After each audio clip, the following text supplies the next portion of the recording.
Okay, hello everybody. If you are joining me live, it's been quite a while. Don't know if you have been on our live streams before, but I'm back. It's been quite a long time. Here, I used to be here every Sunday, and I'm hoping to be back on more of a regular basis. So I'm Dr. Selfridge. For everyone who might be new to to the channel. And what I do on the live streams, just answer any questions that people may have, play some instruments, play some music, and make sure all my technology is working here.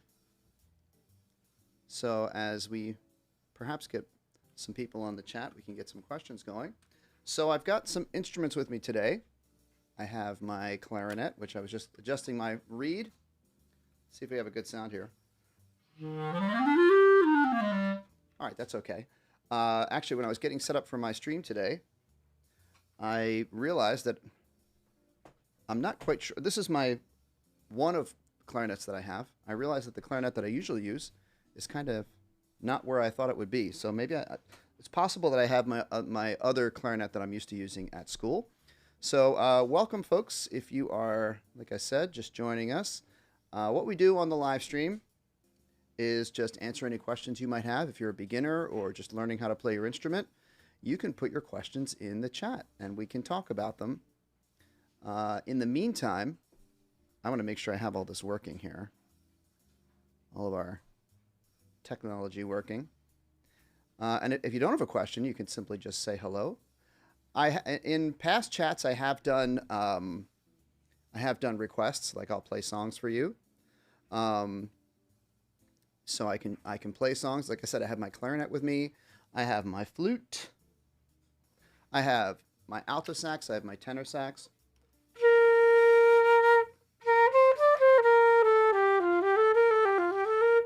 And I have a trumpet too. I'm missing one of my on my instrument stand. I need to get an extra peg so I can put my my flute on there. And Gabe is here. Gabriel. Let me make sure I have my hold on, I have to turn on my... There we go. And a good friend of mine from... We go way back, me and Gabriel, back to... I don't know, Gabe, can you remember how far back we go? But welcome. Thanks for being here on the chat. Gabe, I haven't gotten an update from you in a while, but I know you were playing tenor sax in your school band. So... good to see you here on the chat. If there's any other folks out there who want to say hello, please feel free if you have any questions for me. So I would say my live streams have started back around before COVID, I guess. And then when COVID hit, I started doing a lot more live streams every week, actually a couple times a week. And then as I got more and more busy with my my high school teaching, I just really the time really was getting away from me. I didn't really have time to do these live streams, but I would like to get back to them, and I'll say hello to some more people as they come into the chat. There's Jenny. Hi, Jenny. Thank you for being here. I'm glad I could be back to say hello. What else has been going on in my... Oh, there's there's Gabe.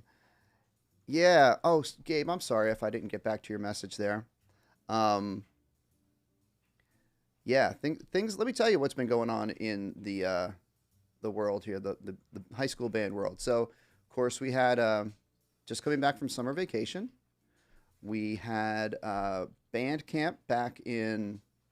Well, over the summer. Let's start with my summer. Over the summer, we had a summer music program that I taught at our school. And then I went on a big trip. I went on a big trip to see many different parts of the United States. I saw the Grand Canyon. I saw New Mexico. We drove through a lot of Texas, saw a lot of cool things. Ended up in New Orleans. As you guys know, if you can see my picture back behind me, that picture with Louis Armstrong, I went to, I go to the New Orleans Jazz Festival. It's not the New Orleans Jazz Festival. It's in New Orleans. It's a tribute festival to Louis Armstrong. We went to that and had a great time. Then I came back and it was time for band camp, high school band, and we just had football games starting up and school, and we just had our fourth week of football last night. So busy, busy. Just kind of getting things going with band class and handing out songs that we're working on for our concert. Marching band, we're working on finishing up our show. We've got about 2/3 of it learned. And in October, we're going to have some, in addition to our football games, we're going to have some travel festivals, or you might call them competitions, but they're not really competitions. We go to more these festivals where you hear all the other high school bands play. It's a lot of fun. Let's say, check in here what's going on in the chat. Jenny said that, Jenny picked up the clarinet. All right, Jenny, let me know if you have any clarinet questions. I have my clarinet here with me. I can, maybe I'll do some, just pick some random songs to play in the meantime until we start getting some questions. So yeah.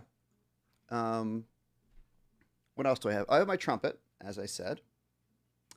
Although, as you guys know, trumpet is not my number one instrument. One question I get asked a lot by students in person and on the live stream is I get the question a lot, how many instruments do you play? So that's always an interesting question for a music teacher because, oh, hi, Mike. Hi, Mike. I will, I'll get to your question in a sec. Just let me finish up. By the way, I was in Austin on my road trip in July.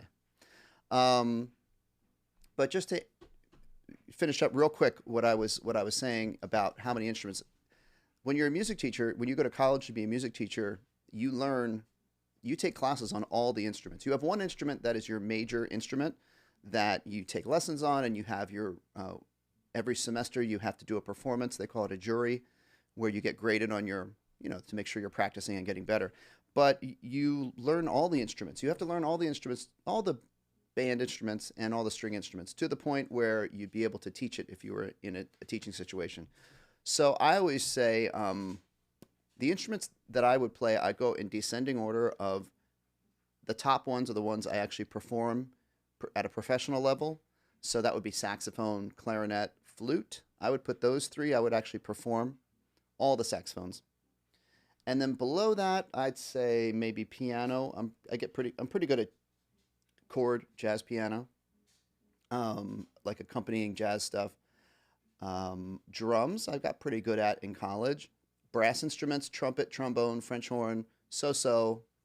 Those instruments you really have to practice every day to build up your embouchure. So there we go. And then strings probably are at the bottom. I know how string instruments work, but I do like to play upright bass. Again, with my love for jazz, I've picked up a little bit of upright bass just because it's fun. But so I know the logistics, or what's the word? I know how string instruments work, basically the where your fingers go and all that stuff. But I would not be the person you would want to hire to be your number one, high school strings teacher. Although I could teach beginners probably. All right, so let's dig into some questions. So Mike was asking about someone in Austin to repad your vintage sax. And sadly, Mike, I do not have really much knowledge of who are the good repair people are in Austin. But I would say you could easily, I would really just Google music stores and music places that offer music lessons. And I guess any place you call is probably, if they do repairs, they'll probably say, we'll just bring it here. But you could also get an idea just maybe on Google reviews who good instrument repair tech people are. If you can get the contact info for any professional saxophone players in Austin, the folks in that community would be able to recommend people for you. Okay, so I love Austin. When we visited this summer, me and my uncle's a big jazz fan, so we do these trips together. And we, one night we ended up in a jazz club. And Mike, you might know this jazz club. I don't remember what it was called. Was it like Tiger or something? I barely. It was down. You went down these steps, and it was across the street from this really cool Belgian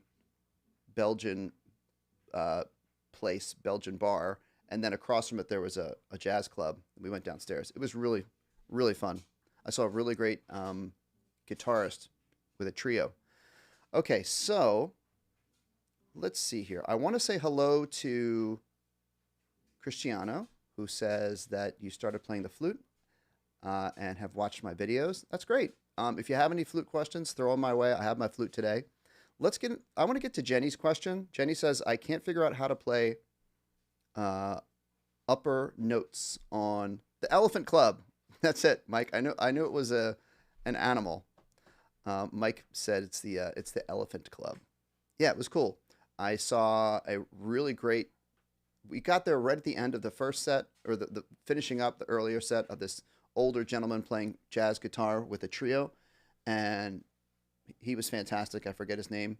And then after that, there was like a younger group that came on, and they were really good too. So, okay, so real quick about playing upper notes on the clarinet. This is from Jenny. So, here's my quick lesson on how to get your upper notes or your upper octave, or actually it's technically called your upper register on the clarinet. The secret is, and I always tell my beginner students this, if you want to get high notes on the clarinet, you have to first get a really strong low note. So we know that all the notes on the clarinet, when you press your fingers down, you get notes in what's called the lower register.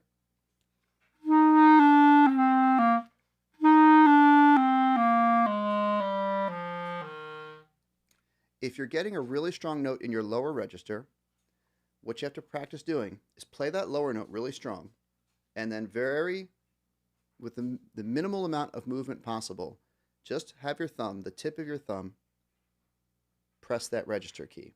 So what happens a lot with younger players when they're learning to get these high notes, when you go to press this register key, without even realizing it, your other fingers kind of shift a little bit, and what happens is a little bit of air leaks out where it shouldn't be leaking out, and you don't even notice that, but that's why your high note won't come out. Okay, assuming that you've got a good reed and you're doing your embouchure correctly, let's just assume that you've got your reed set properly and you're doing your proper embouchure. It's probably because your fingers are somehow slipping a little bit and a little bit of air is leaking out. So start off with, let's take a relatively easy to play low note. Thumb, 1, 2, 3, and 1. That's a low B flat. And you play it real strong air, and then all you do is you just tap the tip of your thumb on that register key and keep your air moving strong, and the high version of the note should pop out. And the note that comes out is an octave plus a fifth. An octave and a fifth. That's why we don't call it an octave key on the clarinet, because the clarinet registers actually pop up an octave plus a fifth. It goes from a low B flat up to an F. So it's a low B flat, one ledger line below the staff, pops up to a high F on the top of the staff. And then you try the same thing, one note lower, go to A, 1, 2, 3, 1, 2. And another lower note, low G. So I'll say one more thing about this for you, Jenny, okay? One more really challenging thing when beginners start to learn the upper register of the clarinet is a lot of times you're learning it because you're playing like say a C scale, C, D, E, F, G, A, and then to play the B, you go from this pretty easy note to play. You got to throw down all these fingers, thumb, 1, 2, 3, 1, 2, 3, pinky, pinky. Technically, you don't need this pinky, you just need this one here because it covers both keys. But that's a lot that could potentially go wrong with your fingers if you're missing something or a little bit of air is leaking out. That's why this is actually the hardest upper register note you could play, because you've got all these possible spots where air could be leaking out. So that's why I always say start with easier low notes like C, B flat, A, G. Work your way down to stretching your pinky down to this one and then down to this one. Okay. We have some other questions here. So Gabe bought a soprano sax. Very cool. I have my soprano sax not with me right now. It's upstairs. And Gabriel also bought a guitar. So you're teaching yourself guitar? That's cool. Oh, I see that. Learning how to play guitar now. Very cool. There's a ton of great YouTube teachers on guitar. Okay, so Cristiano has a question about flute. Let's see. By the way, is everything sounding okay to you guys? Is like the sound okay and all that jazz? According to YouTube, we have an excellent connection. So hopefully the video should not be what's that called? The latency, whatever that's called. Glitching, something like that. Okay. So Cristiano says, I have an intermediate flute. Sometimes it is hard to get the F or E flat. Thank you, Gabe. Thanks for that feedback. It's hard to get the F or E flat mid register without sounding airy. So the first thing that comes to mind, Cristiano, is if you have an intermediate flute, I'm not sure why it would be those particular notes that would give you an issue. Here's my flute. Do you have the type of flute, Cristiano, that's got the holes in the keys? So, folks, if you get a beginner flute, usually the keys are don't have holes in them, because actually it's the same exact reason I was just talking about with clarinet. Beginner clarinets, often they struggle with, if your fingers aren't perfectly covering the holes, you're going to have problems because air is going to leak out. Now, as you get to more advanced flutes, they have holes in the keys as well, because it helps get you a more beautiful resonant sound, but you have to make sure you're covering the keys completely. So you're talking about not this F, right? But this F.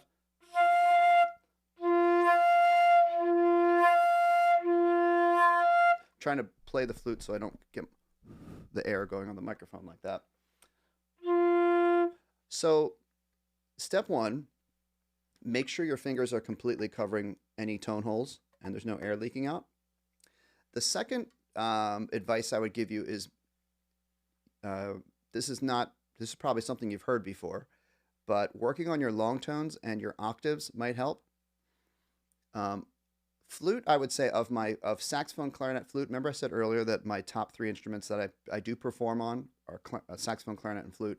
Probably flute is the one that I need to continue to work on the most, because to get that up to a true performing level, because the flute embouchure, you really need to spend a lot of time with long tones and octaves to get really good control over your tone. So I'm just thinking maybe the airiness could be, unless there's a problem with your flute. All of this, if you go to a repair shop, I mean, there could be a leak somewhere. So let's just assume that there's no leaks or anything or problems with your flute. I would say work on long tones and octaves. So I'll just show you. So you start off on a low F, let's say, and just take a deep, deep breath. And you just experiment with playing long held out notes, the longest you can hold them until you run out of air. And the whole time you're holding the note, you're making small, teeny tiny little adjustments. Think about like a camera, like a photographer is trying to get the perfect focus for their camera, for the perfect photograph of, say, they're taking a picture of a bird or something. So you really want to get the perfect focus of your aperture, which is here, and you play around with that and get the perfect sound. So perfect sound for your ears, right?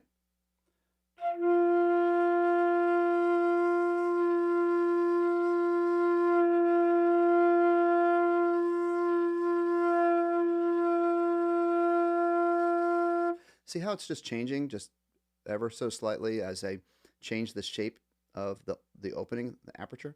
So then you work on your octaves to get your higher octave on the flute.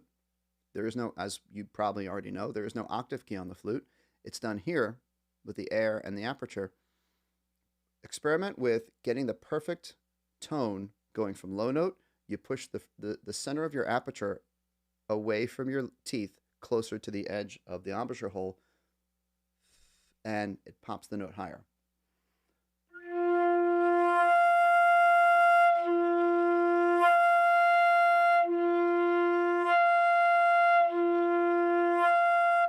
And see if you can get the low F to be clear without being airy. And then if you do the aperture a little bit forward to get the high octave to pop out, hopefully it will maintain that clarity without the airiness.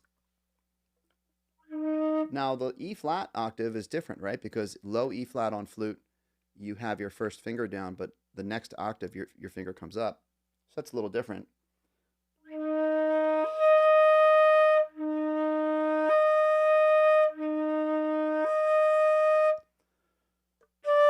The next other thing you could do, other than octaves, is maybe do like long tones, but on a chromatic scale, starting at a D. So you said your F and your E flat are airy. So hopefully, I don't know if you're still listening, but let me know if the notes around that are also airy. Like, is the D also airy? If the D is not and the E flat is, that would be a little strange, because there's very little difference. The D to E flat is just that, right? So maybe play the D note. If that's clear, long tone on the D, try to get it super clear.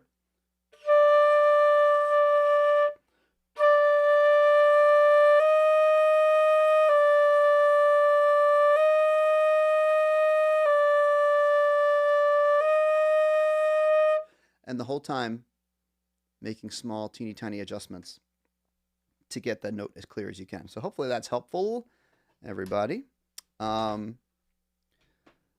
Feel free to pop in any other questions you have. In the meantime, I may pop on a song here and play something for you. Oh, Jenny's got another question. Pick up the saxophone. That's interesting, Cristiano. So D is good, just F and E flat. That tells me because the only difference between D and E flat is literally the pinky. So I'm not sure what would be happening there. Just try some of those long tone ideas that I suggested and see if that improves it at all. Jenny says, I've been playing sax. Oh, let me put this on the screen. I've been playing sax since I was in 6th grade. I noticed my low notes in the alto. Okay. This is a great question, and this is a very common question. So let me talk about this for a sec. I'll grab my alto sax. Here's my alto sax. I'm not warmed up at all. My reed's a little wavy, so I can get this going. So low notes. Sorry. When you're getting your reed instrument ready to play, you got to get the reed really fully moistened, you might say, wet. You got to get the reed ready to play. Dry reeds do not work well. Okay. So low notes on the saxophone. Here we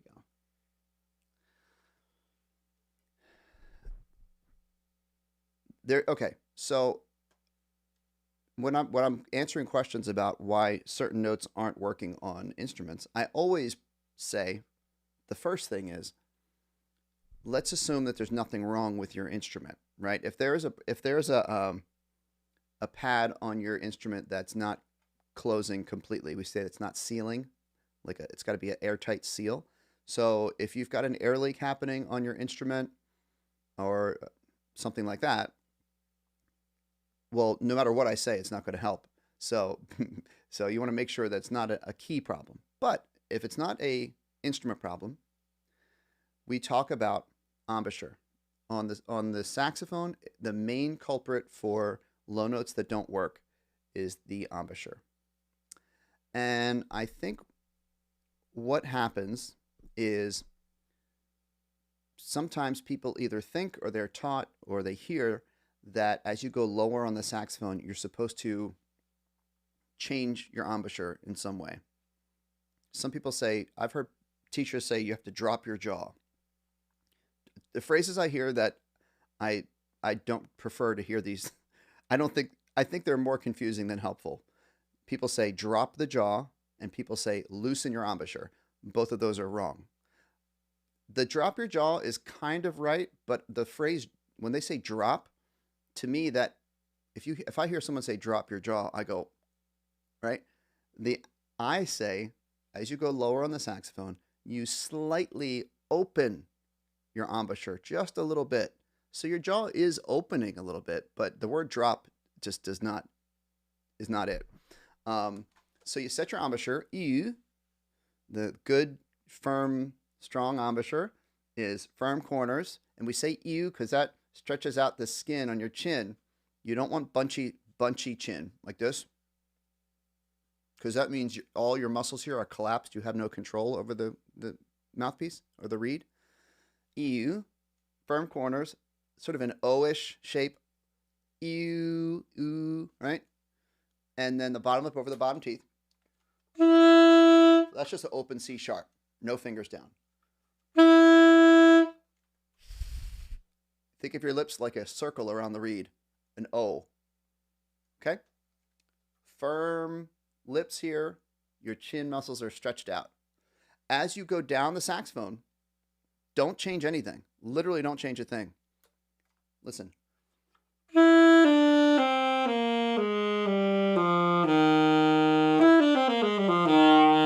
Now, if you're going down the scale and it starts to do this,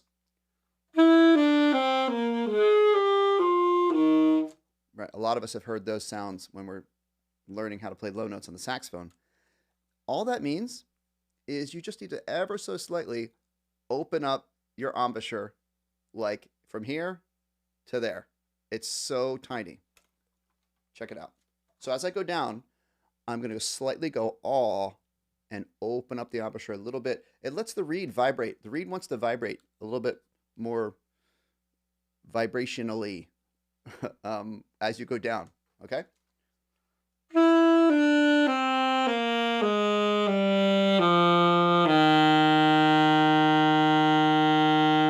No problem with low notes. So embouchure stays the same. O, firm bottom lip, stretched out bottom chin, like this. Slightly open and keep that air moving. Okay. Now in certain techniques of playing the saxophone, especially in jazz, there's a technique called subtone, where on purpose we do change our embouchure because we want to achieve, well, it's not that full forward tone quality like I just did. That's full tone, right? Subtone, you do pull the chin in and sort of collapse the muscles a little bit, and it gets you a very soft subtone, right? Sounds like this.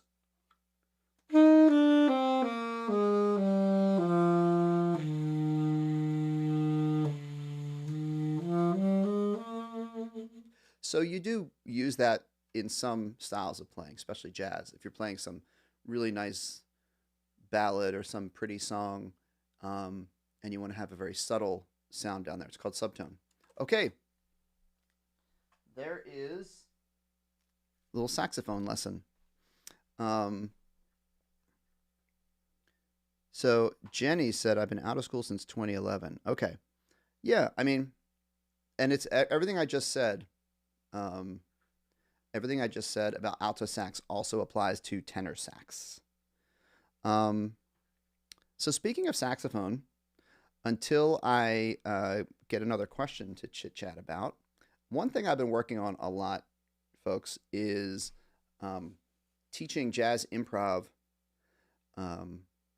You know, a lot of times when people learn how to do jazz improv, we dive really quickly. We dive into learning about scales and chords and arpeggios. And that's all important stuff when you're learning how to do jazz improv. But I've really come around to thinking and believing that when you're learning how to improvise jazz, what happens when you overload your brain too soon with technical stuff like scales and chords and phrases and licks and things like that? I found my personal experience that if I do too much of those chords and scales, it kind of shuts off my ears, and I start thinking about, um, oh, C minor, C, E flat, G, B flat. All right, then I have to go F, F dominant 7 with a flat 9. What's that? F, A, C, E flat. Um, and so really what it does is it turns off the ears. So you're not, when I say it turns off your ears, both your ears listening to what's coming in, but also your inner ears, your inner hearing, which is where ultimately the top jazz musicians, they're hearing music inside their head. The great musicians on all genres are hearing music inside their head and able to bring that music outward on their instrument or with their voice. So you'll hear great jazz musicians say things like, play what you hear, or you have to tell a story with your music, with your soloing. Tell a story, play what you hear. If you don't hear it, don't play it. You hear things like that. And when I was just learning how to do jazz, I didn't even understand what that meant, because at a younger age, when you're just learning this music, someone like me who didn't come at it with like a huge, there are always young people who are just sort of seem to be born with a gift of music in their head. I had to work at it a little bit more. So when you first come to doing jazz improv, you don't have notes in your head. Like I wasn't hearing any phrases in my head. In order to get that, you need to listen to like thousands of hours of music, of jazz, and it starts to fill up your inner vocabulary with ideas and sounds that you're just not born with. It's kind of like when you're learning. It's exactly like when you're learning how to speak a new language or speak a language when you're a kid, right? From the day you're born, the people who raise you, your parents, your family, whoever is around you, they're just inundating you with speech, and they're talking to you, and they're speaking, especially if as you're a baby, they're speaking to you slowly and exaggerating their words to make sure to sort of train your ears to understand things. And so you're getting all of this information, and you're just absorbing it for this long time, and then you finally start sort of babbling and like trying to imitate, and eventually you're trying to form your own thoughts and your own sentences. So it's a lot like that for music, and especially for jazz. So I'm talking a whole lot, but the reason I talk about this is because, let me put my neck strap on. Lately, with teaching my students, I'm going to put my neck strap on. Yeah, Cristiano. Um, let me do it I'll do it on flute, Cristiano, since you're listening and you play the flute. Instead of playing saxophone, I'll just do this on flute for the moment. Um, so lately, I've really been thinking a lot about this whole topic I've been talking about, and how when I'm teaching my private students improvisation. Oh, you got the real book? That's very cool. Real book is great. So this is perfect for you, Cristiano. This is exactly, if you're interested in doing jazz and you've got the real book. Um, so when I work with my private students and we're, learning how to improvise on a song in the real book, let's take a song like "Fly Me to the Moon." Okay, um, I'm putting it in my play along track. "Fly Me to the Moon," play along. What I do before we even talk about chords and scales and anything like that, I spend a long time, A, memorizing the melody, learning the melody. And I mean really learning the melody. And the best way to do that in jazz, and actually in any genre of music, the best way to learn something where it's going to stick and you're not going to forget it is to not read it off of notes in a book or on a piece of sheet music. It's to really learn it by ear, either have a teacher teach it to you by ear or find a recording and copy it by ear. And the reason that's so powerful is because it will really stick. You're really getting it inside your inner hearing as opposed to just reading it off of a sheet music. So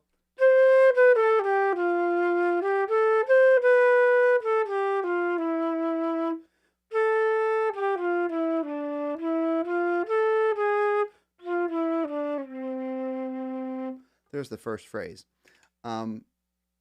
That's Fly Me to the Moon. And so when I have my students learn this, we go phrase by phrase and just play it over and over again until you've completely got it memorized and you're not making any mistakes. And on top of that, what's even better is we learn the lyrics of the song. Because what the lyrics do is not only do they help you get like the mood of the song, what's the song about, what is this phrase talking about, it can help you with your interpretation, but also literally learning the words of the song helps you get the rhythms correctly, play the rhythms correctly, because every syllable of the word is a note, and sometimes a multi-syllable word is a repeating on a certain note. But you have fly me to the moon and let me play among the stars, right?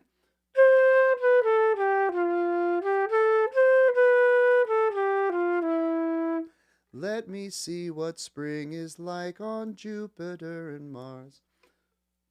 Huh.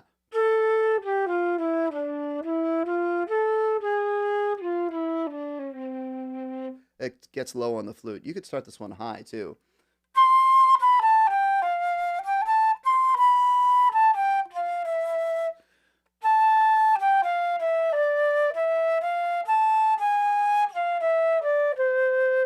In other words, hold my hand. This one I have to think about. In other words. And it's funny, that one little phrase of this, for some reason in my mind, it doesn't always stick, the notes. I have to really audiate it and try to think of it. Baby, or is it darling? Baby, kiss me. Okay, so there's the whole front half of the song. And it also helps you learn the form. You got to learn the form. So that was basically A section. Fly me to the moon and let me play among the stars. Let me see what spring is like on Jupiter and Mars. And then we have something called different, the B section. In other words, hold my hand. In other words, darling, kiss me. Is it darling or baby? I gotta look that up. Fly me to the moon lyrics. I need to know. Let's see. Come on, Google. Fly me to the moon. Let me play 'em on the stars. Oh, in other words, darling, kiss me. In other words, darling, kiss me. So that's the end of the B section. Then, in music, whenever you repeat a section that's exact, we call it the same letter. So we come back to the A section, but the words are different. Fill my heart with song and let me sing forevermore.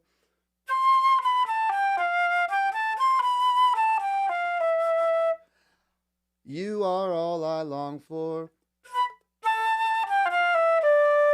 all I worship and adore. I gotta look at the lyrics here. In other words, please be true. Now this is that was just the second A.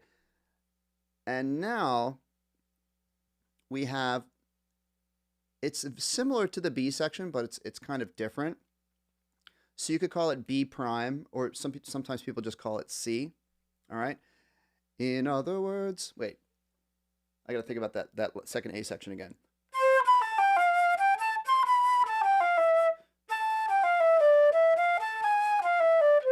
In other words, please be true. Oh yeah. In other words, that's where it's different. Ah. I love you.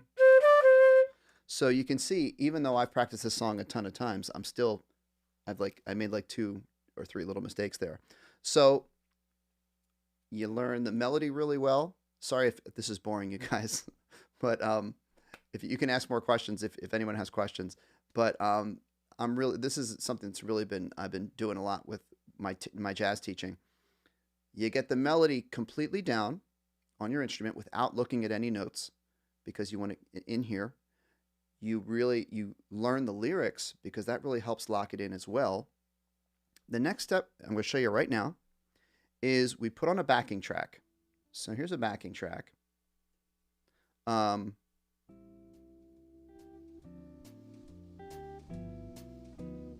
guys can hear that, I hope. I'm going to turn it up a little bit.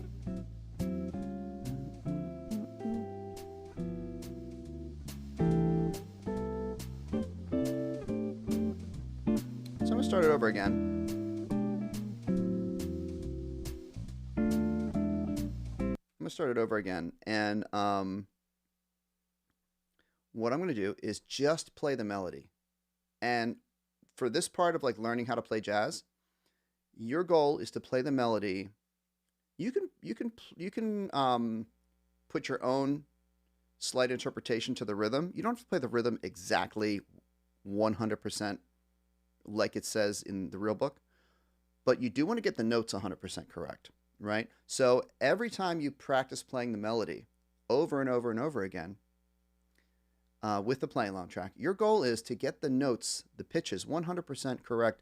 And every time you get to a spot in the song where you either play a wrong note or you feel like, I'm not 100% sure. Oh, okay, I got it right this time. When I'm doing this for myself, when I'm learning a new song, I'll do it over and over again until I get to the point where I am completely confident that I know this song, every note of the melody, and I'm not even close to making a mistake. That really means I've really got it. So let me show you what I mean. Let's see if I'm successful. Here we go. Oh, that's loud.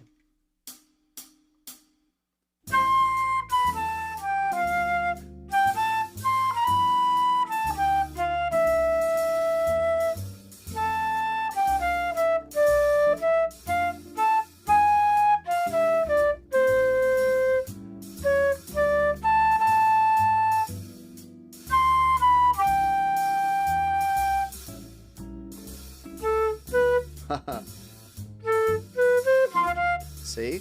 It's the same spot. I'm going to get it next time. Here's the second half.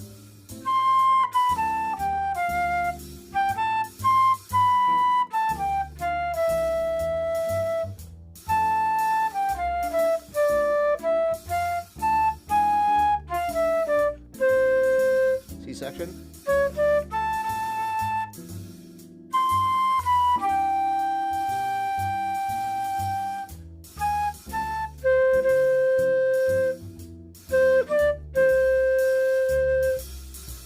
Again.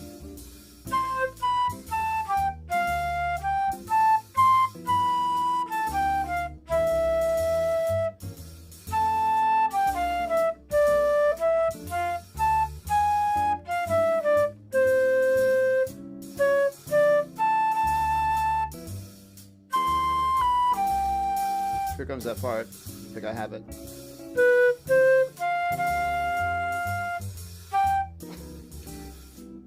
I just messed it up again. All right. So as I'm doing this, right, I got the second half of the song pretty well, but I keep making that mistake in the first half. So I'm going to practice it.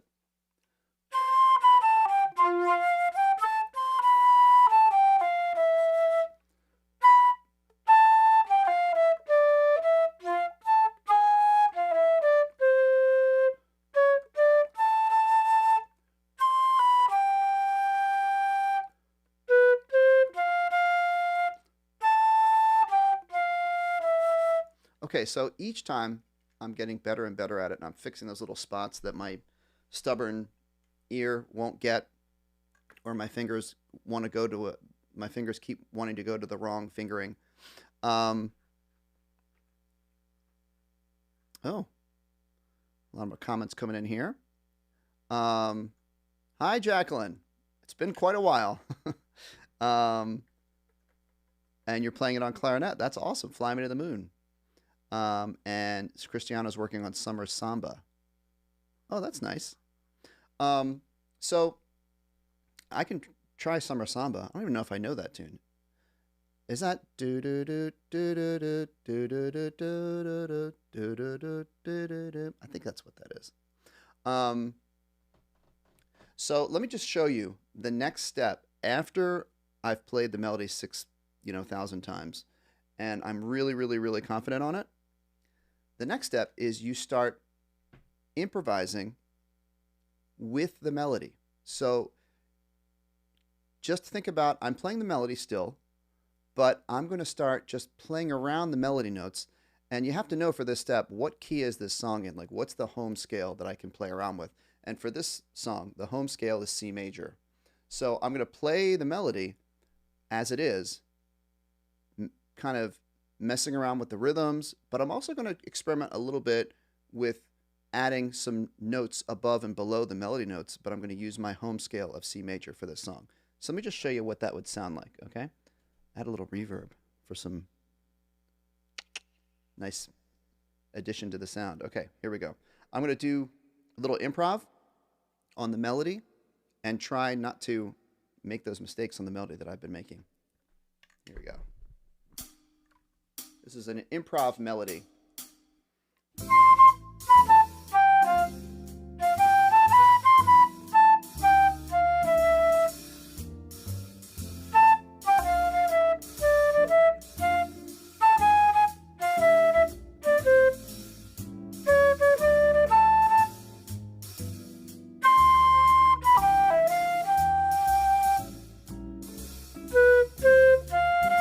That was the spot.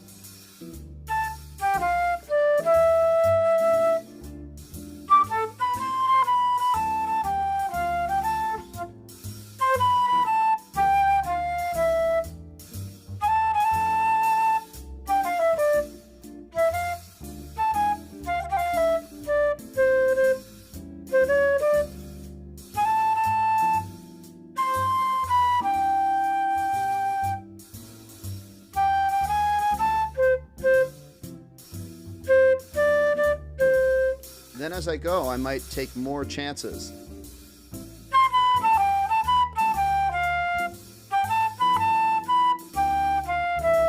Always try to come back to the melody.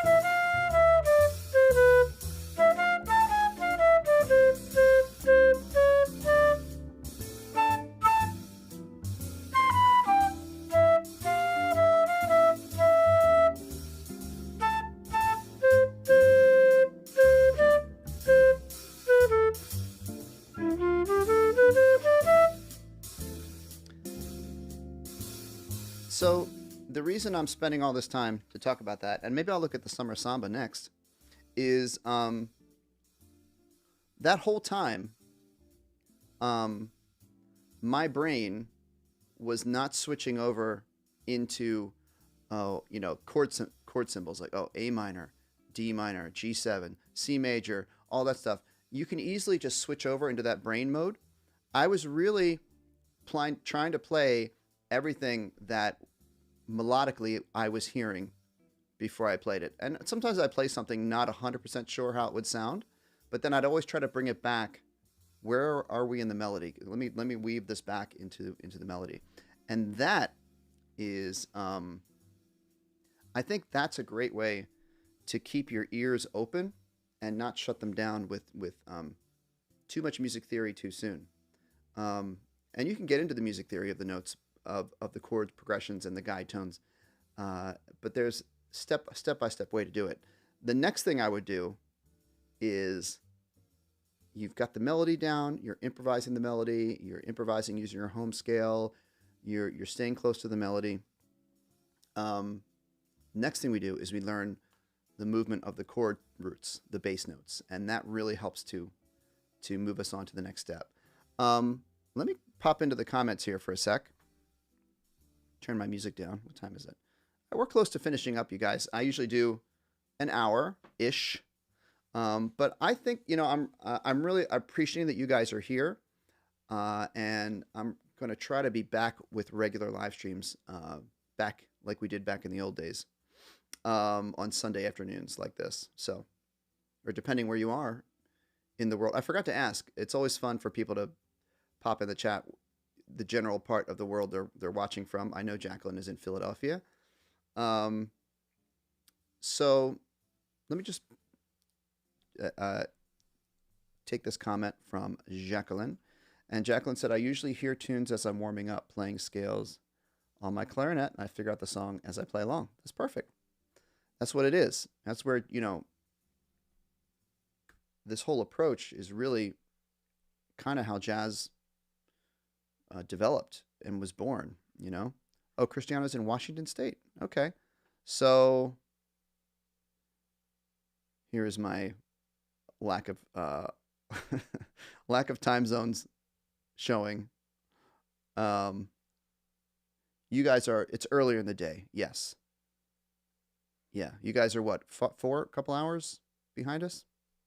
It is, what time is it right now? It's 5:08 p.m. on eastern part of the U.S. Summer Samba. Oh, okay. And it's in Summer Samba. There it is, 2 p.m. Thank you. So 3 hours. Okay. Cristiano said it's in, so it's in Summer Samba where the transition. Let me check out Summer Samba. And this is great because this is like a tune that I think I have in my general ear awareness, but I've never really worked on it. Oh, yeah. So nice. Da, da, da, da, da.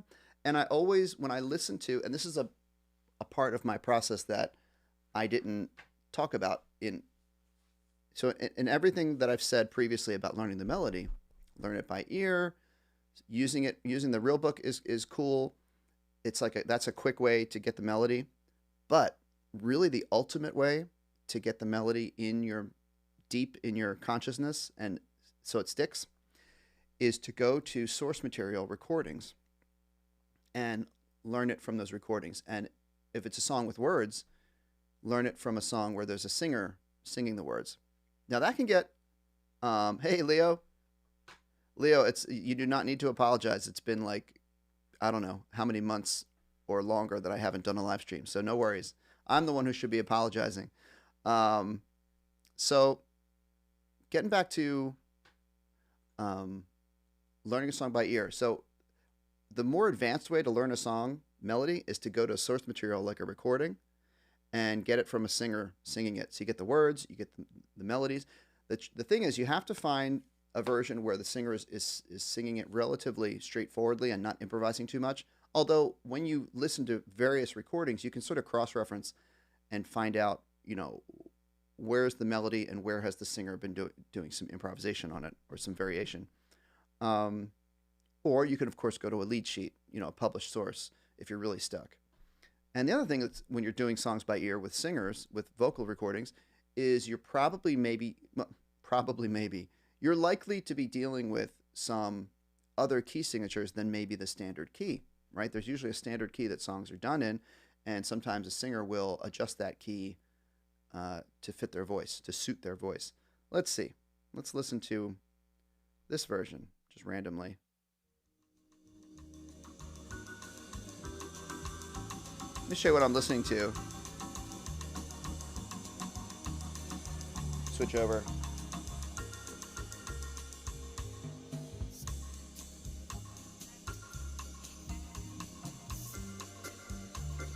Yes. Frank Sinatra, Fly Me to the Moon.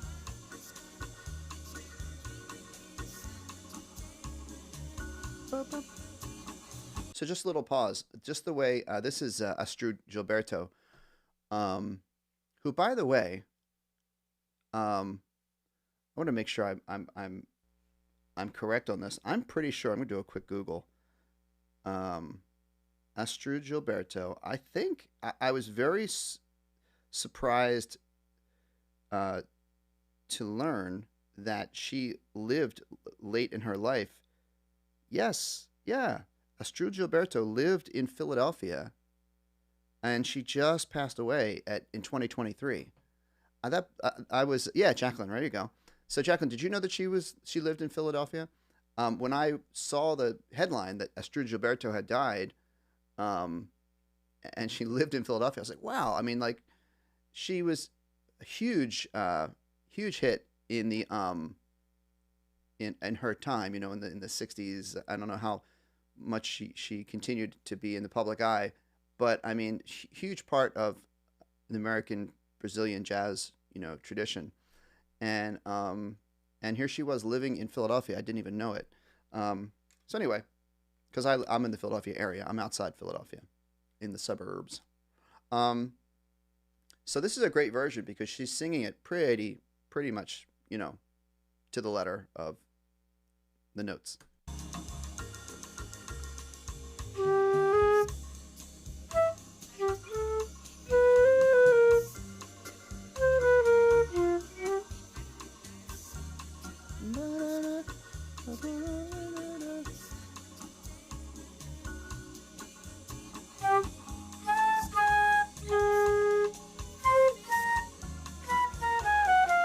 Okay, so this key,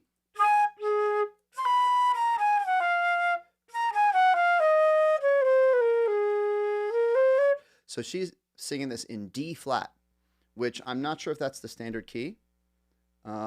Let's see a different version of it. It's funny, I was saying learn the lyrics to songs. I think this is Jobim. So when you learn the lyrics, if you wrote it in Portuguese, that would be really impressive if you learned those lyrics. But usually there's an English translation.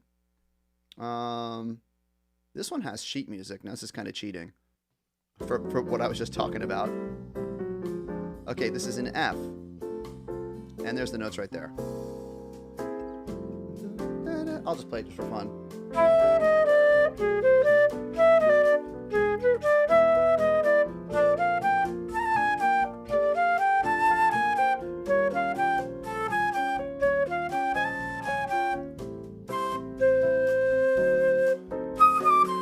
Oh, B flat, sorry.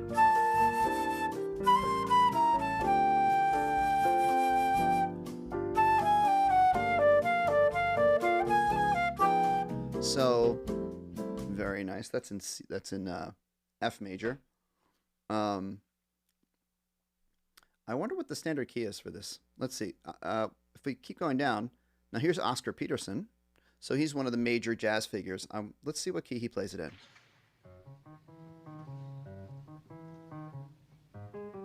Well, the sound is really kind of that whole intro he's doing here. Okay. So he's a half step higher than where we just were. The last one was wait. It was F major. Starts on the third. The other thing that helps you, or the skill you develop when you're doing this, is you get really good at learning scale degrees and transposing. Let me just pop in the chat here real quick to kind of hear what some of you guys are saying. Yeah, Jacqueline, she did just pass away. Astrud Gilberto, beautiful voice. Absolutely, Astrud Gilberto. Leo, I'll get to your... well, let me just give you a congratulations that you were able to move on to Music 102. Congratulations, that's great. And Jacqueline says, I play that album regularly. Absolutely. Okay, and so Leo is moving into 102. A little bit more challenge. Let me know if you have any questions, Leo. Throw me some music theory questions. I can help you with that. So let me go to Yeah, Girl from Ipanema. Let me go to this Oscar Peterson and just talk about like so the last one we did. The sheet music version was in F. If we think about that in F major, that's 3, 5, 6, 7 chromatic 6. So, or if you solfege is great. Mi sol la wait do yeah mi sol la ti te la mi sol la ti te la. Now Oscar's doing it up a half step, unless this recording could be sometimes old. So if he's doing it in G flat, that would be interesting. Oh my gosh, the sound is so terrible. I can't listen to it. It's like weird effects. Let's do one more version just for fun. Let's see.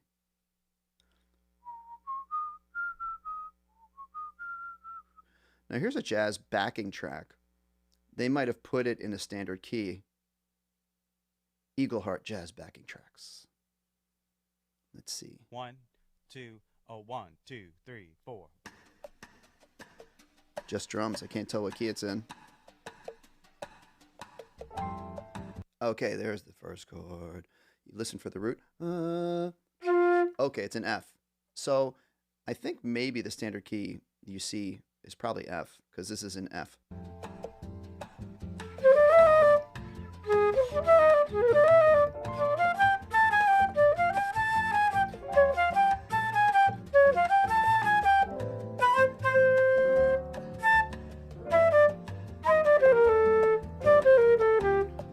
Yeah. Okay, so just moving on, because actually we're going to be wrapping up soon. I will get to some questions here. Oh, I just realized, is there like the sound delay on my does it look like there's like a delay from when I'm speaking to the sound? That is a setting on my little broadcasting setup here that I have to adjust when it resets. So Jacqueline, I have a funny / interesting story. This is crazy. Ready for this? I was at last year. I was at the Pennsylvania. Thank you, Cristiano. I was at the Pennsylvania Music Educators State Conference. So it's all the music teachers. Not every single music teacher is there, but there's a lot of music teachers there from all over Pennsylvania. And it was in the Poconos. It was at Kalahari Resort. And this part of the story, long story, I'll make it real short. I was in this one restaurant, and Gary Simulian comes in, who's a very famous baritone sax player, plays in New York with the mellowest, or the Village Vanguard, the Vanguard Jazz Orchestra. And he told me this story, so I didn't see it myself, but he said he was there directing the All-State Jazz Band. But we're chatting, he said, "You won't believe this. He said, when I checked in at the desk, the woman behind the desk was very nice and said, Are you Gary Simulian, the saxophone player?" And he said, "Yes, I am." How do you know that? Because I mean, he's very famous in the jazz world, but to the average person on the street, maybe he's not like a household name. And she said, "I am." Oh, what's her first name? Evelyn? I think it's Evelyn. I could look this up. Yeah. Maybe not. What's her name? Stan Getz's daughter. My name is blank Getz, Getz. I forget her first name. And he said, "Oh my gosh, that's crazy." So she's Stan Getz's daughter, and that's how she's kind of up on. I'm gonna look this up. That's why she's up on like Beverly. I just Googled it. She's on Beverly Getz, and he was just floored. So that's how she's familiar with jazz musicians, and she had just started a job. I guess she lives in that area, and she was working at the Kalahari resorts, and he took a picture of her and showed it to me. He said, "Yeah, I got a picture of her," and it's just amazing, like the resemblance that she looks just like Stan Getz. Anyway, I just thought that was cool because when you idolize great musicians in history, when you meet their direct relatives, it's always just you feel like you're meeting someone famous, which you are. You feel like it's a connection to someone that you really admire. So that was just a neat story, I thought. So to wrap up here, I'm going to real quick answer a couple of Leo's questions, and then we're going to wrap up. Really thank you guys for being here today. I've been gone for so long, but I'll be back. Looking at my calendar here, but I think I can be back next week I'll be back. Leo, how do you do an E diminished arpeggio? Okay, so real quick music theory lesson. Diminished arpeggio, fully diminished, is when every note is a minor third interval from the previous note. So on trumpet, doesn't matter what instrument you're playing it on. Oh, by the way, I have a cool overhead cam here. Look at this. You guys can see my desk. So here's my overhead cam. E, so the E would be 1 and 2. I'm going to move my microphone back. I don't want to play right into it because I'll keep it by my mouth. All right. So you got E, and then let me go picture in picture here. A minor third is 3 half steps. So go to G next. So you got E to G. 3 more half steps. B flat, and then 3 more half steps to D flat. So that's a diminished arpeggio on any instrument. So if I was playing a flute, setting aside the idea, the thing that we would transpose, but an E diminished on a flute, E, G, B flat, D flat. So here it is on trumpet.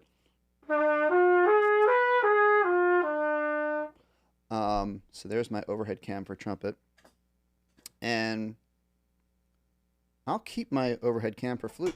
See if you can see your flute fingerings here. And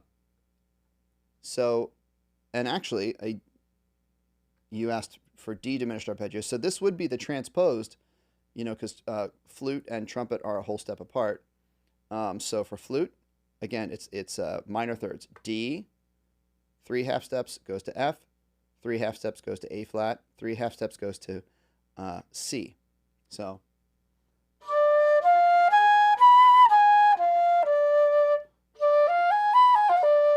that is the diminished. To answer your question, Leo. And Jacqueline says, let me come back to here. Jacqueline says, when I was 8 years old, I could sing the whole album in Portuguese. Yeah. Isn't that's the cool thing? And I assume you don't speak Portuguese, but or maybe you do. But that's the whole thing of, as I was saying, when you want to learn a language, it's like when you want to learn music, you just inundate your ears with it over and over and over again, and you just absorb it, and before you know it, you can recreate it word for word. So that's great. Hey everybody. Thank you so much for being here today. I'm going to be ending the stream.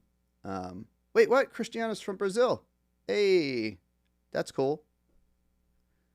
Nice. Cristiano's from Brazil.